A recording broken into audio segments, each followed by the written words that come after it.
Bonjour, je suis Florence Franks, je suis la fondatrice de la marque de mode Eriri Linen Editions et je vous donne la bienvenue sur Roots and Roots of Linen, les podcasts qui donnent la parole aux acteurs et aux amoureux de la filière du lin en Europe.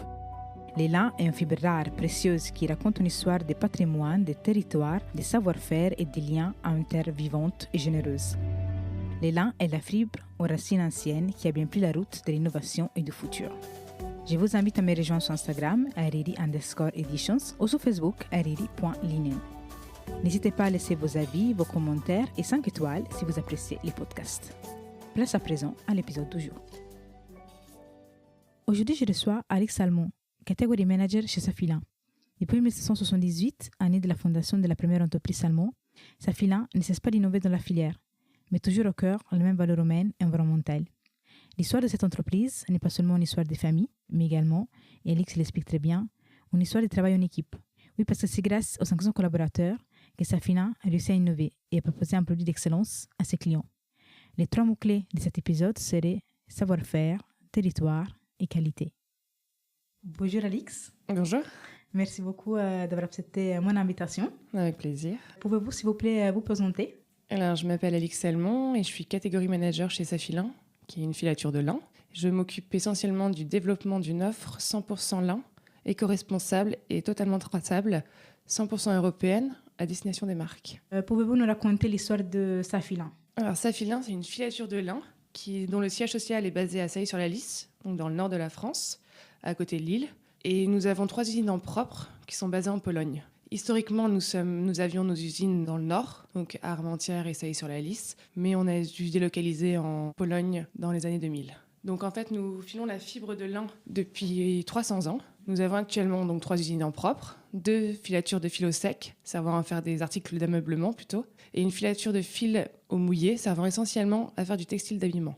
Donc on est aujourd'hui la plus ancienne filature de lin encore en fonctionnement, parce que notre histoire a commencé en 1778, et on est la plus grosse filature européenne de lin. Et il faut savoir que nous travaillons également des fils 100% lin. Comme tous les fils, un fil de lin se caractérise par son numéro métrique. Pouvez-vous nous expliquer cette notion? Alors en fait, le numéro métrique, ça représente le nombre de kilomètres de fil par kilo. Donc plus le numéro métrique est élevé, plus le fil est fin. Et chez Safilin, grâce à toutes nos innovations, nous on est capable de filer jusqu'au NM50. Donc en extrême finesse. Oui, exactement. Donc on va parler vraiment la partie technique maintenant. La filature comprend différentes opérations qui permettent de transformer les fibres de lin en fil. On parle, comme vous avez déjà mentionné, des filatures mouillées, des filatures au sec et des filatures open-end. Pouvez-vous nous expliquer simplement la différence entre elles? Donc du coup, chez Safilin, on pratique les 3 filatures. Donc la filature mouillée, on utilise des fibres longues. Donc la mèche est trempée dans de l'eau à 60 degrés, permettant de rendre la fibre plus souple et de la ramollir. Les fibres sont ensuite tordues, ce qui permet de réaliser des fils plus fins et homogènes, et on utilise ces fils souvent pour l'habillement et le linge de maison. Donc pour la filature au sec, on utilise souvent les coproduits. Donc pour cette technique, les rubans sont filés sans passer dans l'eau. Avec cette technique, on obtient des fils plus épais et avec plus de caractère. Donc on utilise généralement ces fils dans la déco pour des usages techniques. Et pour finir, l'open-end, c'est une technique de filature dans une turbine qui donne la torsion au fil. On utilise plus souvent de la fibre courte, ce qui permet une réutilisation de nos coproduits également. Et les fils réalisés servent plutôt pour l'ameublement. Quand vous parlez des coproduits, c'est-à-dire... C'est-à-dire les étoupes de peignage. Quels sont les paramètres que vous prenez en compte afin de garantir la qualité du fil, sa durabilité? Alors on a quand même plusieurs paramètres qui sont pris en compte. Et c'est d'ailleurs pour ça que Safilin est réputé pour avoir le fil de la plus haute qualité dans le monde. Et en fait, la longueur des fibres est primordiale. Plus les fibres de lin vont être longues, plus le fil sera résistant. Donc c'est pour ça que notre directeur choisit chaque fibre quasiment une par une afin de garantir justement cette qualité inégalable à nos fils. Et c'est aussi notre directeur d'usine qui va choisir les lots à mélanger ensemble pour produire le fil. Et on va utiliser pas moins de 25 lots différents, donc d'années différentes et de teillages différents justement, pour créer notre fil afin d'assurer justement cette qualité toujours homogène. Donc à chaque période de l'année, vous aurez toujours la même qualité de fil, quoi qu'il arrive, quelles que soient les récoltes. Et c'est pour ça qu'on peut garantir au gré des années fil stock. C'est aussi sur ça qu'on travaille et ce qui est très important pour nous, c'est vraiment la qualité et la disponibilité. C'est-à-dire qu'on peut proposer un stock service pour pouvoir répondre à nos clients le plus rapidement possible. Et c'est ce qui fait aussi un des avantages de pâté chez Safilin. Et justement, parlons de votre gamme de fils, que j'ai vu plusieurs gammes sur votre site internet. Qu'est-ce que vous pouvez nous dire sur la gamme Chaîne Tram et Spécial Maille? Alors, étant donné la qualité de nos fils, on peut aussi bien utiliser nos fils en chaîne qu'en trame. On a une gamme très vaste qui va donc du NM 1,8 jusqu'au NM 50 en brut ou en lessivé, selon les besoins. Donc de la couleur naturelle du lin ou un peu blanchi. En fait, en utilisant le fil Safilin, ça permet d'avoir un meilleur rendement machine parce que nos fils sont vraiment très résistants justement grâce à la longueur des fibres qui sont utilisées et du choix fait des fibres pour chaque fil qu'on va réaliser. Mais ça permet aussi du coup d'avoir un tissu d'une très bonne qualité. Et par contre, nos fils mailles demandent un autre savoir-faire. Notre fil spécial maille est surhumidifié par rapport à un fil au mouillé normal. Ça permet un tricotage plus simple sur les machines à tricoter. Et du coup, on peut vraiment faire toutes sortes de tricots avec le lin. On peut faire du jersey, de la maille piquée et du molleton. En fait, la seule limite, c'est l'imagination des designers. Des designers, exactement. Effectivement, la maille est très intéressante, surtout parce que les personnes n'aiment pas trop les froissés du lin. Et la maille de lin permet justement de créer beaucoup de pièces. En fait, c'est pour ça que nous, on travaille beaucoup sur les innovations comme ça, justement pour pouvoir montrer à nos clients tout ce qu'on peut faire aujourd'hui avec le lin qui se rapproche au final de choses qu'on peut faire avec le coton. Enfin, oui, exactement. On peut vraiment tout faire avec le lin aujourd'hui, c'est juste qu'il faut oser y aller. C'est très intéressant. J'espère proposer bientôt une gamme en maille. Et entre savoir-faire ancestral et innovation pointue, Safilin justement recherche toujours cette excellence. Vous avez parlé jusqu'à maintenant. Que proposez-vous dans votre Flax Lab? En fait, le Flax Lab, c'est notre laboratoire de recherche qui développe des solutions justement pour le domaine technologique et composite, ainsi que pour le domaine du textile et de l'ameublement. En fait, on a développé pas mal de fils avec différentes autres matières. Donc, par exemple, on a développé un fil de lin élastène avec élastène. On est en train de travailler sur un fil de lin laine avec la laine Nativa. C'est une laine qui est totalement traçable grâce à la blockchain. Donc, en fait, du petit producteur au fil, en tout cas, nous, pour notre partie. Et en fait, ce qui nous permet d'avoir un fil totalement traçable, que ce soit de lin ou de laine, très propre au final et très éco-responsable parce que les deux sont des matières naturelles. Et Nativa s'est aussi engagée justement dans le bien-être animal. C'est Precious Fiber, exactement. Non, de groupe chargeur. Ouais.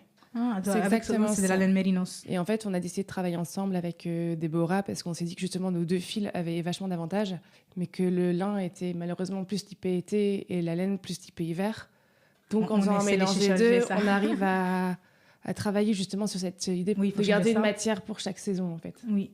On trouvait ça hyper intéressant et là on a reçu les premiers tissus travaillés et aussi il travaille avec des fils de laine mérinos très bonne qualité et très très fin en fait. En fait, si vous voulez, notre fil aujourd'hui, notre mélange lin-laine, elle est de très très haute qualité. Je pense que vous n'aurez pas un fil de plus belle qualité et plus résistant que celui-là en tout cas. J'avais entendu une interview de Déborah sur notre podcast, donc c'est pour ça que j'ai c'est drôle.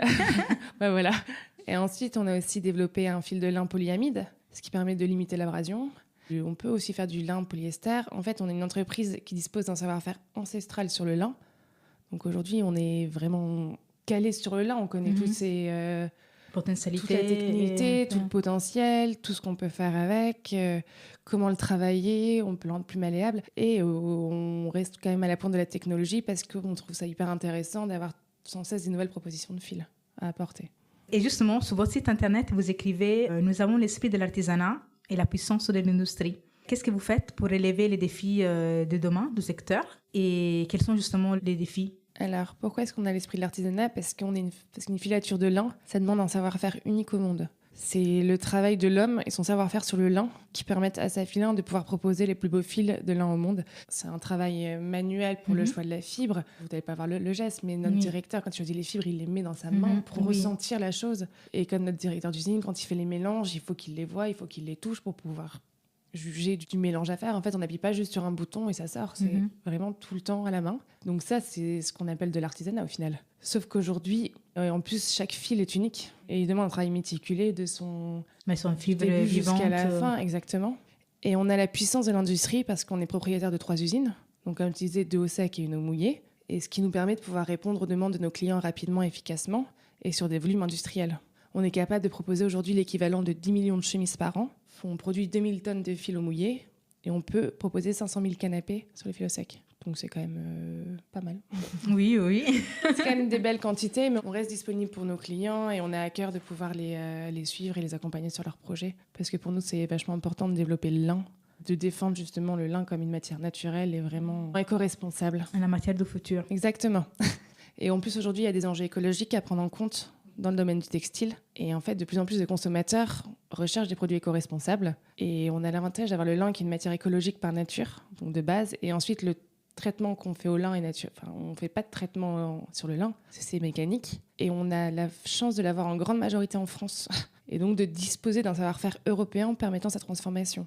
Donc c'est local en plus. Et chez Safilin, on souhaite justement accompagner les marques dans leur transformation en les aidant à développer des produits en lin totalement européens. Donc pour nous, en fait, tout ça, ça permet de pérenniser aussi un savoir-faire ancestral et de pérenniser aussi le savoir que nos ancêtres nous ont légué, qu'on pourra ensuite léguer à nos enfants, à nos petits-enfants, etc. Et on a la chance parce qu'aujourd'hui, notre métier jouit quand même d'une forte attractivité. Il y a beaucoup de jeunes qui s'engagent à nouveau dans la filière à partir de l'agriculture. Et donc, c'est chouette. À part les secteurs les plus intuitifs, comme l'habillement et l'ameublement, la fibre de lin est utilisée dans de nombreux autres domaines.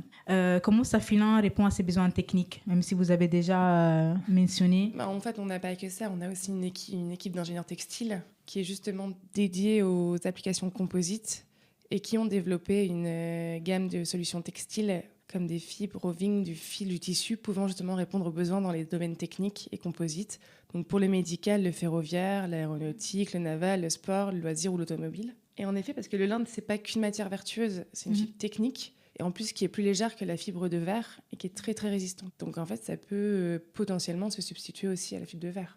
Aujourd'hui, on peut faire plein de choses avec le lin qui se sont développées là au fil du temps. Et à partir du moment où il y a des gens qui sont commencé à s'y intéresser, là, on a pu voir des fibres de lin dans des casques pour le cheval, dans des coques de bateau, des planches de surf. Dans des planches de surf. Enfin, c'est génial. Il y a aussi une entreprise qui s'appelle Culturine qui fait plein de produits justement aussi avec de la fibre de lin. Là, notamment, j'ai vu des revêtements anti-bruit. Aussi pour la décoration d'intérieur. Exactement. Safilin fait partie du projet L'Impossible, les projets de relocalisation de la filature de lin en France. Quels sont les axes que vous travaillez pour rendre possible ce projet? Alors, on serait vraiment évidemment intéressé par l'idée de remettre une unité de filature en France. C'est sûr, avant, nos filatures étaient en France. On a dû délocaliser pour pouvoir continuer notre activité. Et aujourd'hui, on étudie le projet, mais on a besoin aussi d'un engagement fort et à long terme des marques. Parce que remettre une filature en France, c'est un gros investissement. Et c'est un investissement à long terme, ça demande de la main-d'œuvre et du savoir-faire. Et on ne peut pas juste engager des gens et leur dire peut-être que dans 2 ans, vous auriez plus de travail. En fait. Donc c'est hyper important pour nous de pérenniser les savoir-faire et de pouvoir leur dire vous inquiétez pas, on est là, on sera là pour longtemps. Chaque année, il y aura une commande. Il faut qu'on ait des commandes chaque année. Il faut avoir un certain seuil aussi de commandes pour pouvoir être rentable et pouvoir continuer à se développer. Donc on a besoin d'avoir vraiment un engagement des marques. Pour ça. Mais on n'est pas du tout fermé, bien au contraire. Forcément, c'est un sujet qui nous touche beaucoup.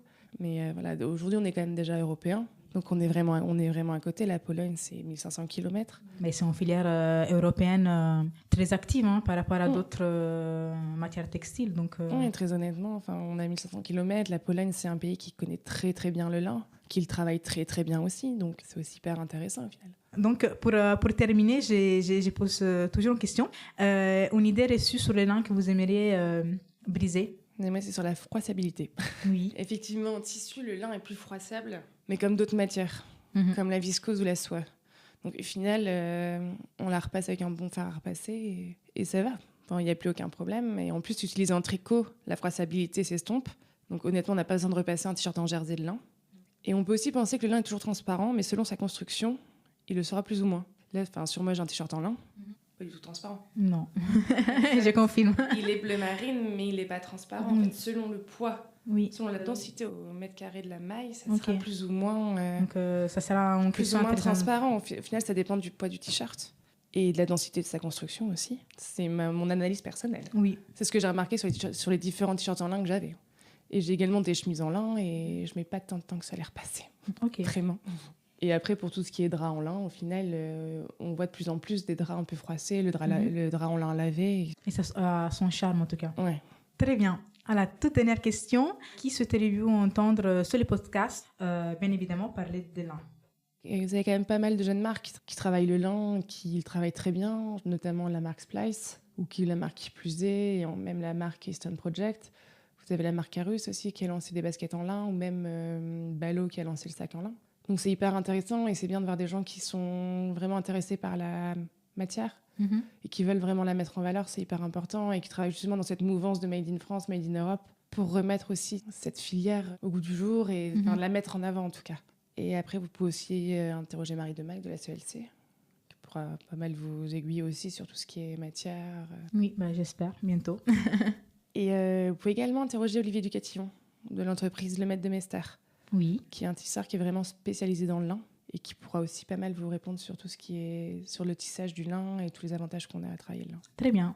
Merci beaucoup, Alix. Avec plaisir. À bientôt. Au revoir. Au revoir.